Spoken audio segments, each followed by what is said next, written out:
Hi, I'm Neil deGrasse Tyson, your host of Nova Science Now, where this season we're asking 6 big questions. On this episode, can we live forever? Some folks seem to be built to last. This guy's 91. I'm 96. 97. 98. These people live long and healthy lives. So what's their secret? And where can I get some? The answer may lie in these guys. They're like 90-year-old people who look 45. And what if you could replace your broken down human organs as easily as you replace the muffler on your car? Researchers insist that day is coming, and sooner than you think. I absolutely see a day where there will be jars of kidneys and jars of livers and jars of lungs, whatever it is you need. Also, can I live forever? Just in case our human bodies can't live forever, this computer scientist is trying to design virtual replicas, avatars, that will. An avatar is an instance of yourself that's digital, that will never die. Inspired by Star Trek and Superman. You do not remember me. I'm your father. He thinks he can build digital copies of real people that will carry our thoughts, memories, and wisdom into the future. You mean me? All that and more on this episode of Nova Science Now.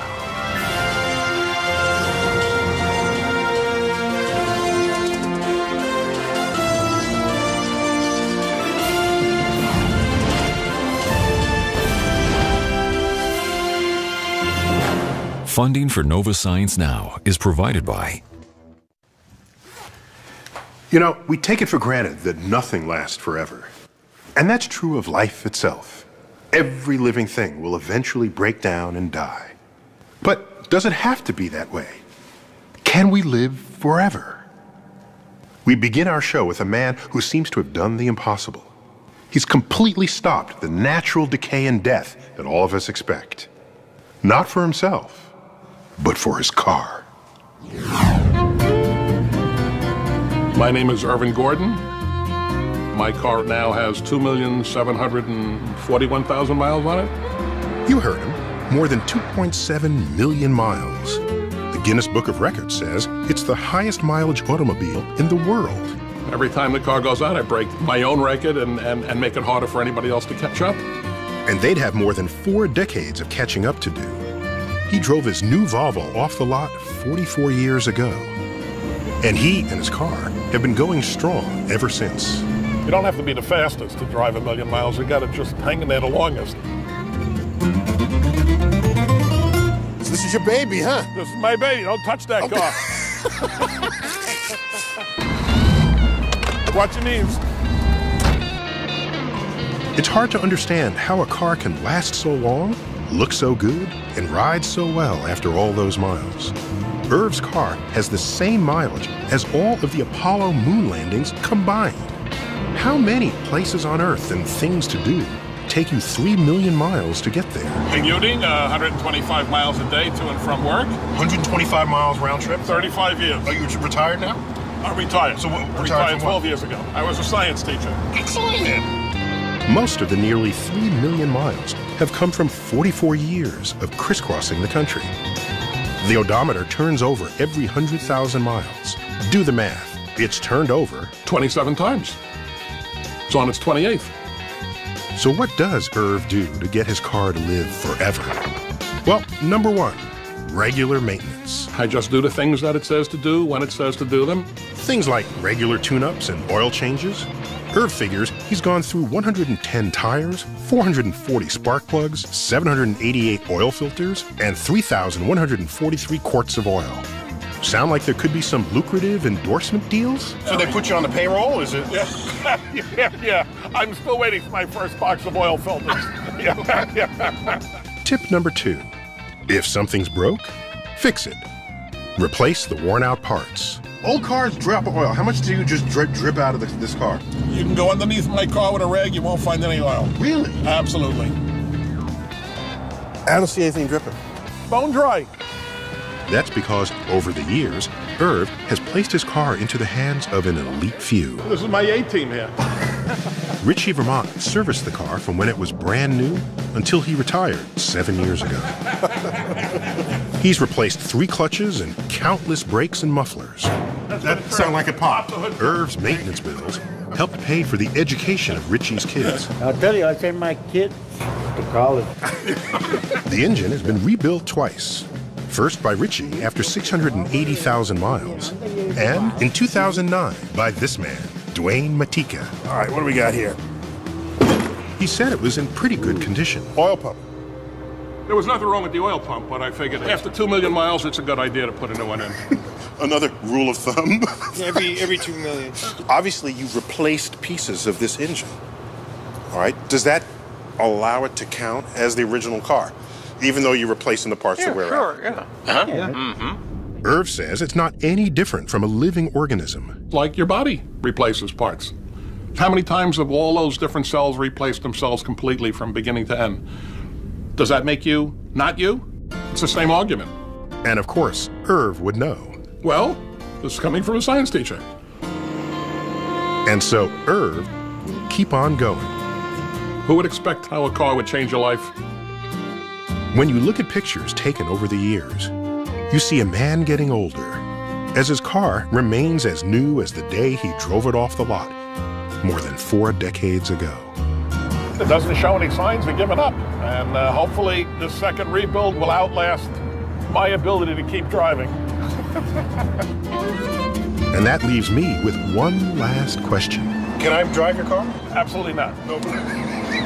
Nobody drives my car but me. Nobody. Nobody. Nobody. Nobody. Nobody. Nobody.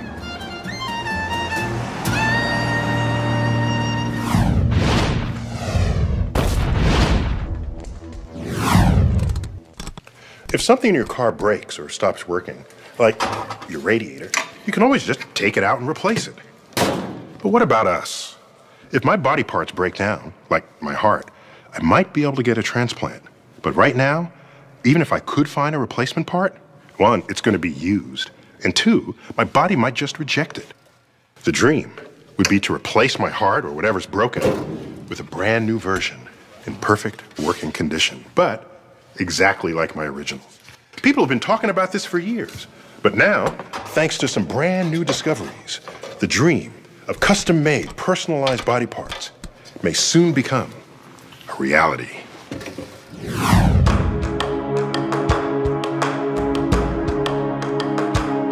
In the 2005 sci-fi thriller The Island, people have found a way to live forever. They grow clones and harvest their organs. But real science may be on the verge of a less diabolical solution. This, for example, is no special effect. It's a lab-grown lung, no clone attached. I absolutely see a day where you'll walk into a manufacturing facility somewhere and there will be jars of kidneys and jars of livers and jars of lungs, whatever it is you need. Just as in The Island, your body would accept the new organ because it would be yours, grown from your cells. And there would be no more waiting lists for organs. There would be no more rejection. We would enter a new era where we could build you an identical, ideal replacement. But how do you make an organ without a body to build it in? We've been growing cells in the lab for decades, but they just sit around in flat layers or clumps. So how would you coax them to form a 3-dimensional organ like a heart, with chambers, valves, and blood vessels? Maybe it's the same way you go from this to this. See, an organ is not unlike a building. It's a collection of parts that has to come together and work together. Think of a cinder block as a cell. The problem is, a block or a cell alone is not enough. To construct a building, you need to begin with an internal framework or scaffold to define the parts and hold them together. 30 years ago, transplant surgeon Jay Vacanti and chemical engineer Robert Langer realized that to build an organ, cells also need a framework, a scaffold to guide their growth. The challenge was to engineer scaffold materials living tissue could grow on. So this is a material that we call biorubber. Biorubber, and you use the prefix bio because whatever is the material it will take to flesh or living cells. That's right. So why does the cell even care? Because a lot of things could be toxic to a cell, or the cell wouldn't like their surface and wouldn't be able to grow on it. Picky cells. Cells are picky, and some are more picky than others. But sculpting a scaffold out of the right material is only a start. To turn one into a living body part, an ear, for example, it must then be seeded with cells. A few weeks in an incubator allows those cells to multiply, covering the scaffold. Then comes a rather strange test. This is really creepy. I mean, mice are creepy enough, and this one has no hair and a human ear growing on its back. Yes. He doesn't seem to mind that he has an ear growing on his back. No, he knows he's here for a bigger purpose. But this is a very, very important step in the science, because on the back of this animal, we're actually incubating and growing perfect cartilage in the shape of a human ear. And it's completely connected to the blood vessels, so that it's just like a native ear in a normal circumstance. In the head of a person. That's correct. So when this finally gets implanted in a human, you don't expect rejection, as is so common with new body parts. Exactly, because we're going to start with the patient's own cells. It'll make his own tissue, and therefore the body will accept it. Within a year, Vacanti and Langer expect to be implanting their ears directly on the heads of soldiers wounded in Iraq and Afghanistan. But these will not be the first recipients of lab-grown body parts. Already, patients of other doctors have received blood vessels, skin, muscles, even bladders built the same way. I think with enough research, most parts of the body will be replaceable. And I haven't come across very many body parts where somebody somewhere isn't working on trying to replace them. Which is certainly encouraging news for people who need more complex body parts, like 20-year-old Stacy. I was in the hospital, and that's when they came in and told me that I may need a new liver. But will she get one? Every day, nearly 20 Americans die waiting for donor organs. So this problem is an extraordinary problem. There are too few organs for the well over 100,000 Americans waiting. But if we're ever to make the complex organs most needed to save lives, like livers and hearts, the scaffold builders will have to overcome an obstacle, namely plumbing. In a building, it's pretty straightforward. Pipes carry fluid where it's needed, just like blood vessels in the body, except that in a major organ, like the heart, you need a blood vessel per cell, because the heart works all day, every day. And I don't know if you've ever seen blood vessels, really, but they look like a tree. And the challenge is not to build that big limb, but to build those little tiny branches that come off. But building these intricate branches might be unnecessary if we take advantage of a remarkable fact. Organs are not just made of cells. So if you wash the cells away, what's left? Well, what's left are these proteins on which the cells sit, and they form the framework of the organ, the scaffold. These natural scaffolds hold an organ's shape down to the smallest detail, including every blood vessel. So could they be used to build a complex organ like a heart? 6 years ago, no one could say, because no one had ever stripped a heart of its cells, leaving the scaffold intact. But Taylor's colleague, Harold Ott, thought he could find a way. He would use the blood vessels in a rat's heart to deliver a chemical that would dissolve its cells and nothing else. But which chemical? So the process of finding the right chemical was literally a try and error process, starting from A to Z on the chemical shelf. First, Ott tried enzymes, but they dissolved both the cells and the scaffold. Other chemicals caused the hearts to swell up. Finally, he tried a soap commonly found in shampoos. We saw the heart become translucent, and it was obvious to us all that something had happened that hadn't happened in the months before. What we had is this thing that looked like a heart, but it looked like a ghost heart, if you will. Injections of dye showed the scaffold to be undamaged down to the smallest blood vessels. And we now know that this technique works with many organs, including human-sized ones. This is essentially the scaffold of a heart. Who knew a heart had a full skeleton? But it essentially has no cells, dead or alive. It's beautiful. You can see the blood vessels here, the chambers of the heart. You can see the valves. But could a bare scaffold once again become the framework of a living heart? Taylor soon discovered it was more than a matter of injecting cells. Just putting cells on a scaffold isn't enough. It's putting cells on a scaffold and giving them an electrical signal and giving them a mechanical blood pressure and then giving them oxygen. It's not just a heart in a jar, it's a heart in an artificial body. So it's simple in many ways and it's unbelievably complicated. After 8 days, the first lab-grown heart beat on its own.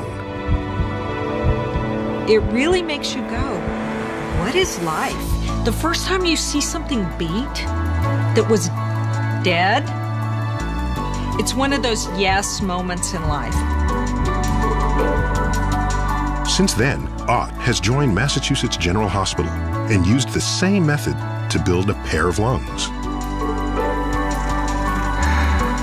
After coming back to life, one lung was successfully implanted in a rat. So if you can make a working, living lung, then it seems to me you can build literally any organ. Any organ. This novel approach has already made a difference in the real world. In Barcelona, Spain, this woman, Claudia Castillo, might be dead without it. 2 years ago, tuberculosis devastated her windpipe, making it difficult for her to breathe. But surgeon Paolo Macchiarini saw a solution. Give Claudia a new windpipe, which her body would never reject, because it would be made of her own cells, grown on a natural scaffold. And so, in June of 2008, Macchiarini and an international team of specialists removed a windpipe from a human cadaver, washed it clean, and reseeded it with living cells from Claudia's body. 4 days later, the new windpipe was transplanted into Claudia. If you transplant an organ without tissue engineering, you need immunosuppression, you need close watching, and this was absolutely not the case for Claudia. She never had any sign of rejection. Indeed, 4 days after surgery, she was home. More than a year later, Claudia is living a normal life, free of the fear that she will reject her new body part. I feel like the transplant is not from the body of another person. It's mine. That sense of ownership might soon be crucial to organ recipients, because their scaffolds might not come from a person at all. This is a pig kidney sliced in half, and it's the same size, same complexity as a human kidney. We could cover this with human cells and, in theory, build you a kidney. Human organs built on natural or artificial scaffolds? Made from a patient's own cells to avoid rejection? Available in unlimited supply? Most researchers believe it will be a reality within decades. And Taylor is even more optimistic. Kidney, liver, lung. We're not decades away from building something complicated. We're more like years away.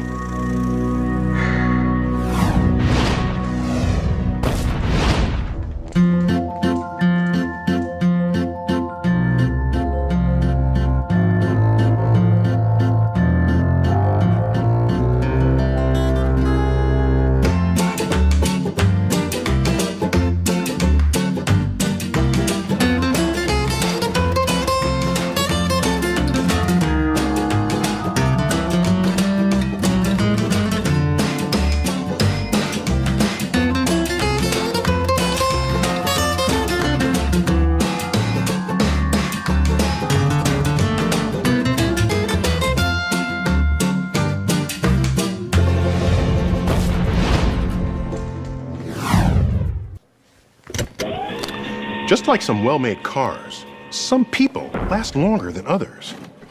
They don't fall apart. They don't even need replacement parts. What's up with that? You know, if medical researchers figure it out, then maybe everyone could last longer. Correspondent Zaya Tong tracked down some lucky folks who don't age like most of us, and the doctors who were trying to figure out the secret to their fountain of youth. So how'd I do? Some people are like forces of nature. Aging gracefully is simple for them. My name is Chuck Yogi. I'm 91 years old ever since the last couple of days. So I'm fully 91. Somehow, James Harai got to 91 too. I've been blessed with good health, I guess, you know. Kind of makes you wonder how they do it. Do you have a secret to looking so young at 90? Just don't worry about unnecessary things, you know? I'm happy-go-lucky. But while these guys are living proof that longevity comes naturally for some, other people are pulling out all the stops to try and live as long as they possibly can. Computer scientist and inventor Ray Kurzweil takes 150 pills every single day. That might sound like a lot, but it's not enough to just be natural. I take 400 milligrams a day of resveratrol, a lot of vitamin D. So what's he doing with all those pills? In my view, death is a great robber of all the things that give meaning to life. It destroys knowledge and wisdom and relationships. And there's actually a lot that you can do to slow down these aging and disease processes. But is Ray wasting his time looking for a fountain of youth that's just a myth? The goal right now is to live long enough to get to a future point where we will have technologies that will extend our longevity even further. In fact, scientists have been tinkering in the lab trying to extend life for a long time, and they've come up with a couple of things that do work in animals. Calorie restriction, for instance. Basically, putting an animal on a diet seems to kick in a survival response and helps it live longer. And they found a substance in red wine that has a similar effect. But what if somebody could figure out how these guys did it so effortlessly? The fish not cooperating today. I think the camera's shy of me. Cynthia Kenyon thinks she may have found one of the keys to a long life in a tiny, nearly microscopic worm called C. elegans. So how can we learn anything about human aging from these tiny little worms? I know they look really different from us, but the basic processes of life are very similar at the molecular level. The good thing about these little guys is that they get old and die in just a little over 2 weeks. Okay, watch this. I'm going to show you something really cool now. So this is the normal worm when it's young. So it's a nice sprightly worm, what I'd expect a worm to look like, quite feisty. Now I'm going to show you the same kind of worms, but just 2 weeks later when they're old. Wow. So here, this is a normal worm when it's old, and you can see they're about to die. Oh, wow. So these are really slow moving here. I didn't think you could see aging in a worm so dramatically. Okay, so now what I'm going to show you are worms that are the same age, but you'll see that they look much younger. So these worms are the exact same age as the ones that we saw that were almost dead? Yeah, they look much younger, even though they're the same age. And they're wriggling about just like the other ones, huh? So they're like 90-year-old people who look 45. That's incredible. So what's different about these? We've changed one gene. That's all. Kenyon changed one gene in the worm. Genes are made of DNA, long strings of 4 chemicals best known by their initials, A, G, C, and T.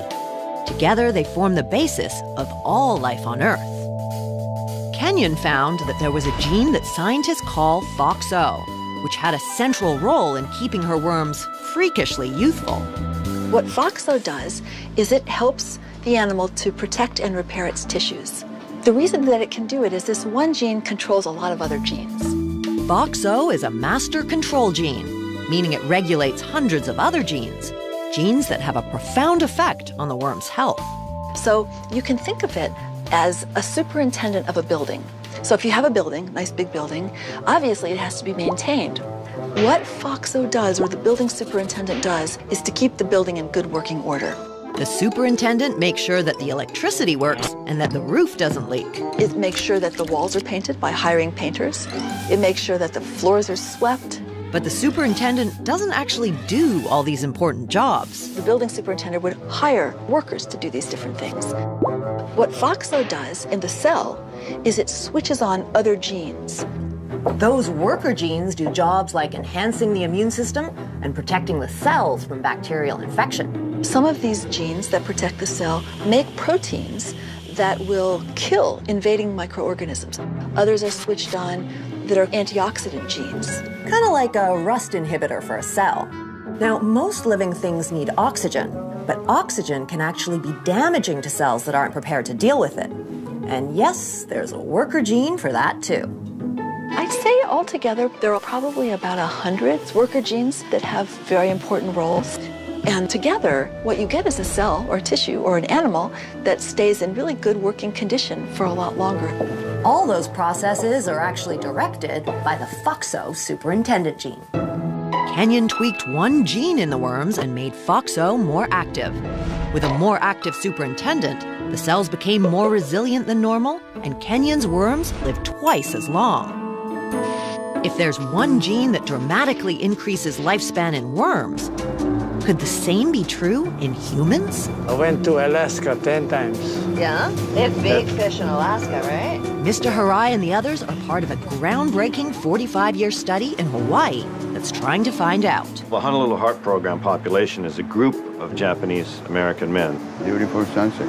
That we have followed since the 1960s. When you hear people my age, they say, it's so hard to even get out of bed. So I said, so why don't you jump up? But they said, no. What's he have that other people don't? 35 times. What's important for aging is it's a process. So we've studied the process in these men for decades. Wilcox and geneticist Timothy Donlan wanted to see if they could find out anything about the genetics of human aging from this unique scientific resource. This is one of the freezers that houses the over 8,000 samples from this project that's been conducted over the last 45 years. Wow, so this is like data frozen in time.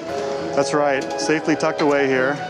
Using these samples, they tested 5 genes that had already been shown to help animals live longer to see if any of them would extend human life as well. And based on that list, we found one gene that was heads and shoulders above everything else, and that was the FOXO gene. The FOXO gene, that's right. The same superintendent gene that helped double the life of Cynthia Kenyon's tiny worms. Though everybody has the FOXO gene, these Hawaiian men seem to be living longer, healthier lives because they have a protective version of FOXO. We found that if you have this FOXO gene, you have a 2-fold chance of living to 100. And if you have 2 copies of this, you have a 3-fold chance of living to 100. A gene typically consists of 2 copies. You get 1 copy from your mother and 1 copy from your father. So with FOXO, the area that we looked at, you could have a C or a G from your mom and your dad. The vast majority of us have 2 Cs. About 25% of us have 1 G and 1 C. And about 10% have 2 Gs. If you have 2 Gs, you hit the jackpot. That's triple the odds of living to be 100. You can go to Vegas with those odds. I'm not very good at this, but I read palms a little bit. And believe it or not, you actually have an incredibly long lifeline. No kidding. Yeah, you do. And not only triple your odds of living that long, but being healthy. So it was a gene that appeared to be associated with extended health span, not just lifespan. It tells us that FOXO in humans affects aging. You could have imagined that we have the gene, but it doesn't do the same thing. But this says it does.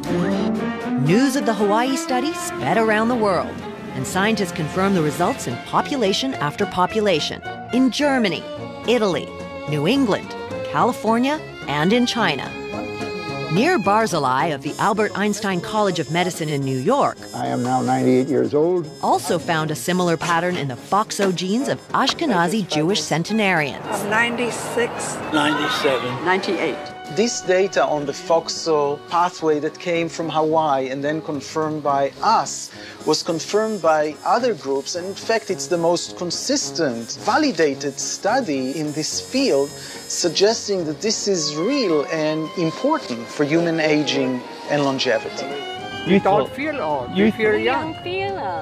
And it's also consistent with what we have learned, that there's this whole concept of a superintendent that is regulating whatever is going in the house.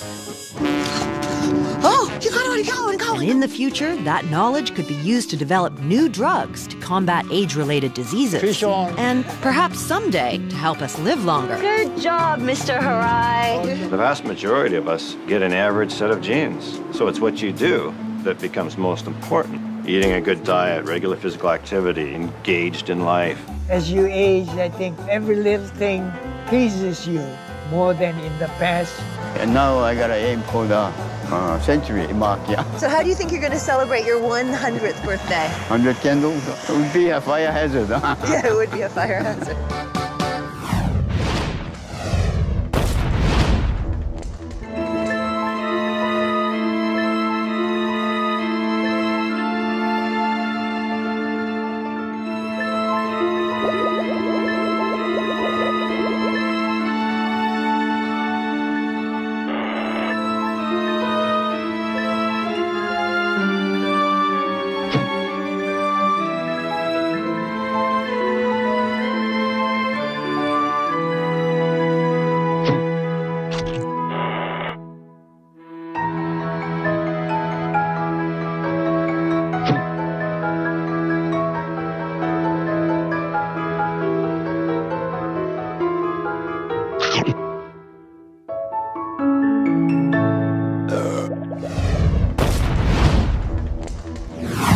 At least for now. It's much easier to extend the life of a car than of a person like you or me. The car's not flesh and blood and complex organs.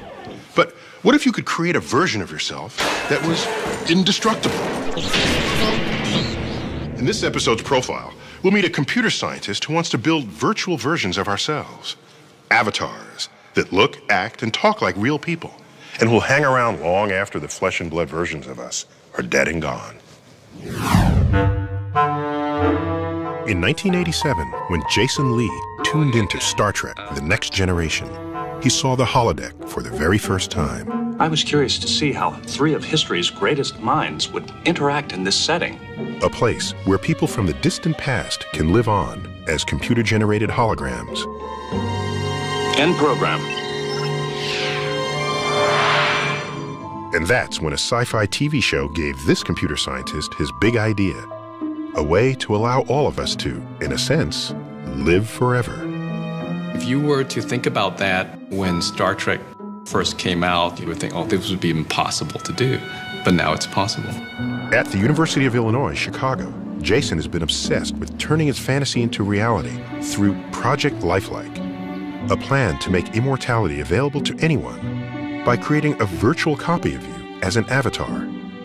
A concept that intrigued Jason long before James Cameron parlayed it into a billion-dollar blockbuster. An avatar is an instance of yourself that's digital, that will never die. Jason knows he can't really make you live forever, but he can use computers to preserve your thoughts, memories, even the way you look, for eternity. Can I live forever? In the future, your children's children will be able to meet with you. Students will be able to talk to scientists long gone, like Stephen Hawking or Neil deGrasse Tyson even. Who, me? Well, I'd be honored. Jason's vision of a world where we can build relationships with dead people, from the famous to family members, was deepened by another movie. In the film Superman, Jor-El, who's Superman's dad, is long gone and dead. You do not remember me. I'm your father. But instead is able to counsel him as if he were still alive. Jason's journey began in 1960s Hong Kong, where he was a shy, awkward boy with no real friends. I was really, I guess, a geek would be a good term for it, but I was also artistically inclined. I was drawing anything I saw in science fiction. It's a missile, and it's headed straight for us. Star Wars blew my mind. All these wonderful and cool technologies that we as mere mortals living today didn't have access to. And before long, Jason was drawing his own inventions. I remember we had these 3-ring binders, and the paper would always rip. and it just drove me nuts. And so I was imagining some futuristic computer. It wasn't a computer back then. I didn't know what a computer was. A futuristic magical pad where I would write on. Of course, nowadays we call it a tablet computer. And we call it the iPad. If only I had patented back then. Then, Jason saved up to buy his own computer. And he instantly became obsessed, spending 9 hours a day at the keyboard. Even when I went to sleep, I was writing code while I was asleep, and I would find an error, and I would wake up, and I would find, yep, certainly there was an error in the code. When Jason left Hong Kong to go to college, he had promised his parents he would study the well-established field of chemical engineering. But he had a secret plan.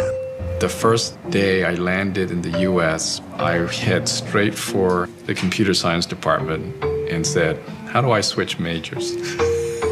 And then I wrote a letter back to my dad and said, I switched to computer science. He was actually supportive. After college, Jason was eager to make his mark designing computer graphics. And he learned about EVL, the Electronic Visualization Lab in Chicago. It was people who had long hair, all sorts of strange and crazy people. These self-proclaimed techno-hippies were finding new ways to merge computers and art. And I thought, wow, finally, a program that thinks and does things the way I've always wanted to do. I said, well, I'm going to just let my hair grow out. So I fit in and became one of the techno-hippies. So I think it's a great time to be a geek. At EVL, Jason blends games and movies into every aspect of his life. From his work, to his play, to his car, and even his kendo, which is as close as he's going to get to a lightsaber battle in Chicago. It very much is bringing Jedi Knightism into reality. No respectable Jedi Knight would use any other Jedi's sword. After 15 years, Jason became lab director. And he could now take aim at his most ambitious sci-fi fantasy, how to create a realistic avatar. Still an artist at his core, Jason used art as inspiration and his drawing skills to develop ideas. In 2007, Jason joined the growing field of avatar researchers as he began work on his plan to live forever. As usual, Jason started with a drawing. I always start with a picture in my mind. The picture goes onto paper. The picture goes into the computer. I spin the thing around to see if it makes sense. Next, Jason had to make an avatar look like a living, breathing person. For a guinea pig, he used himself. First of all, we take photographs of their face from multiple angles so that we can use software to reconstruct the face in 3 dimensions as realistically as we can. Then Jason teaches his double to move, just like he does. And so for that, we put them in a motion capture suit. Jason even records and modifies his avatar's emotional expressions. Like whether they're happy, sad, angry. Let's look at a little bit of anger. There you go. As Jason fine-tuned the graphics, he needed to teach his avatar to think and talk. So he turned to artificial intelligence experts. Our collaboration involves researchers in Florida. To overcome the 1,000-mile gap between collaborators, Jason's team invented their own 20-foot video wall.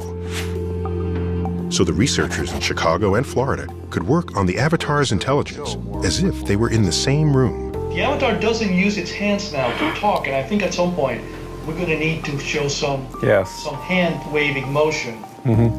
Jason records the ideas and thoughts he wants his avatar to express.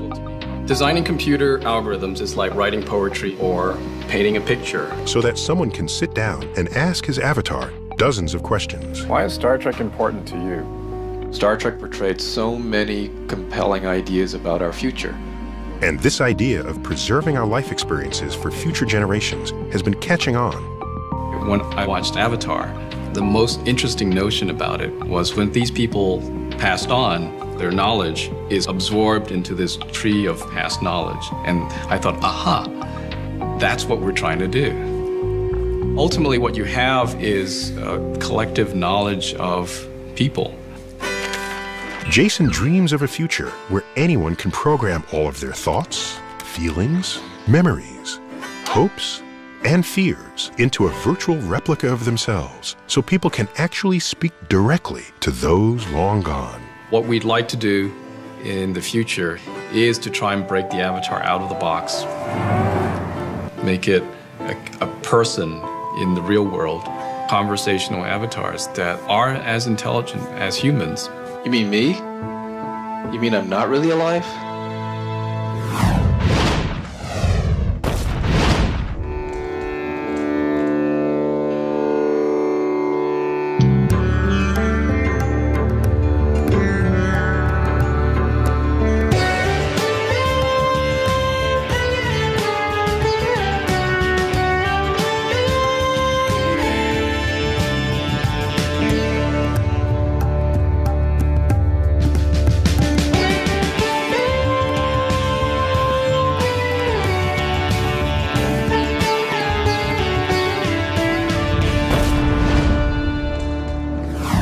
Most things that break in a car can be fixed, but every now and then, some things can go catastrophically wrong.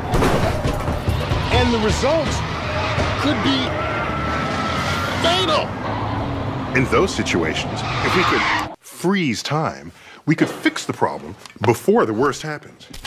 Well, some doctors think they can do just that with people who are in the middle of life-threatening crises, like a heart attack or stroke. Correspondent Peter Standring found out how freezing, or at least slowing down time, is already saving lives.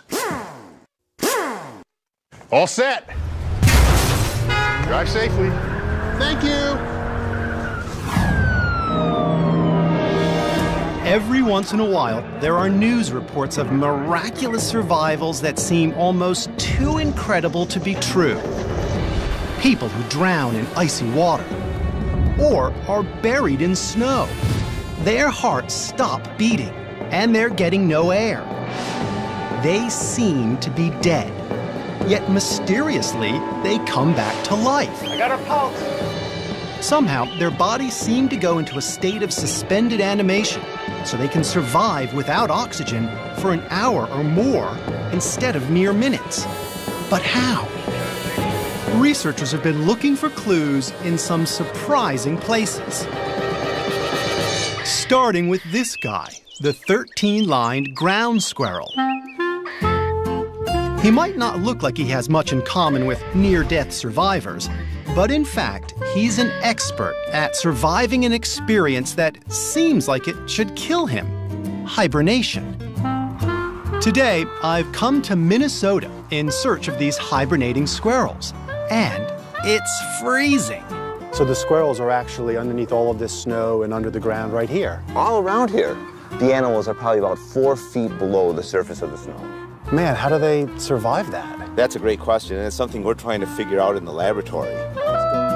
Matt Andrews is trying to unlock the secrets of hibernation. Here in Minnesota, could the hibernating squirrels have something in common with people who mysteriously come back from the dead? So what is this place? What is this room, Matt? this is the environmental chamber where we keep our animals in a state of hibernation. Why are we whispering? We want to duplicate the conditions that the animal experiences underground during the winter, and so we're duplicating that here in the laboratory setting.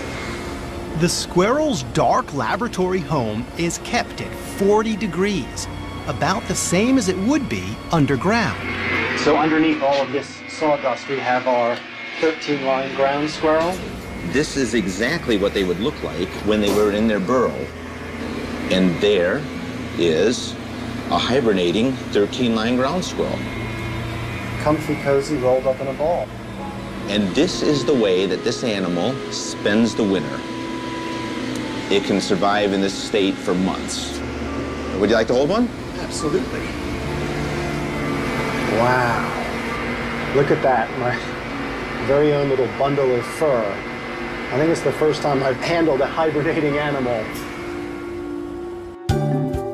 When these squirrels go into hibernation, it's an amazing process. their heart rates drop from 300 beats per minute to 3 or 4. Their body temperature drops from about 98 degrees to about 40. They only take a few breaths a minute and use barely 2% of the amount of oxygen they need when they're awake. Now, you might think that all of those drastic changes would be enough to kill off these little guys. But despite it all, they emerge from their long winter slumbers completely fine. There's no damage to any of their organs, there's no damage to their brains. It's really incredible. Okay, it's time to put them back to bed now. Okay, make sure you tuck them in good. Hibernation is deeply mysterious. So, Ann, what do you have going on here? In his lab, Matt Andrews studies its impact on genes. He's discovered several genes that get turned on in some cells only during hibernation. He hasn't completely solved the mystery, but one thing is clear. Somehow, those genes seem to reduce the hibernating squirrel's need for oxygen. Andrew's ultimate goal is to figure out how we could do the same for people. If you can understand the molecules that are expressed when an animal hibernates, you can possibly develop a therapy that can mimic the hibernation experience so that a person can survive a traumatic injury, a heart attack, a stroke, those sorts of things. Pulse.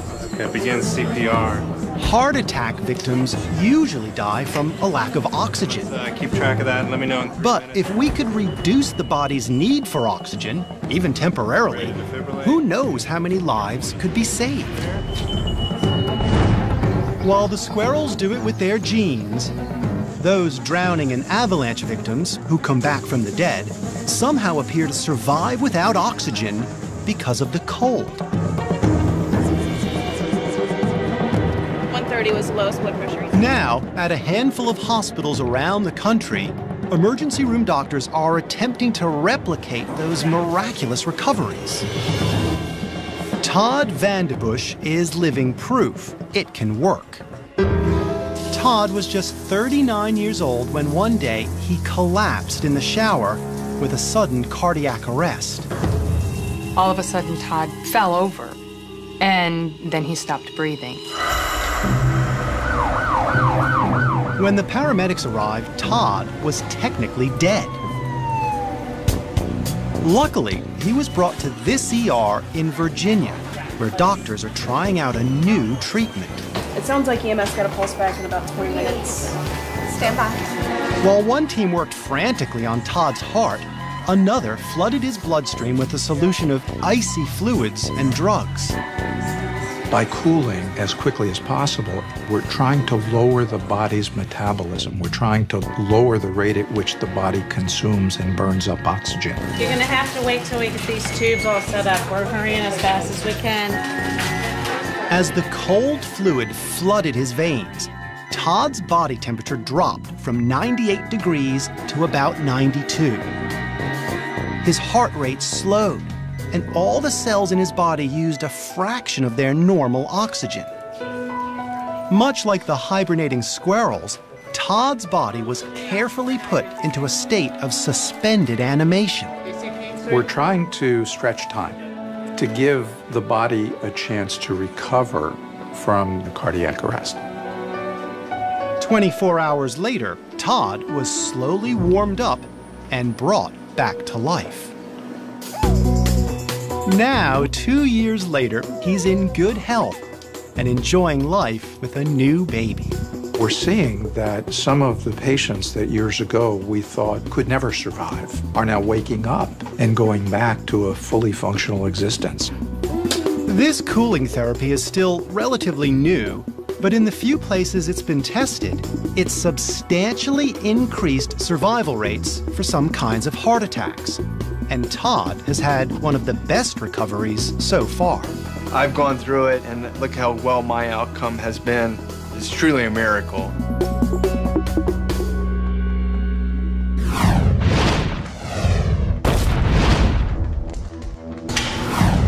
And now for some final thoughts on living forever.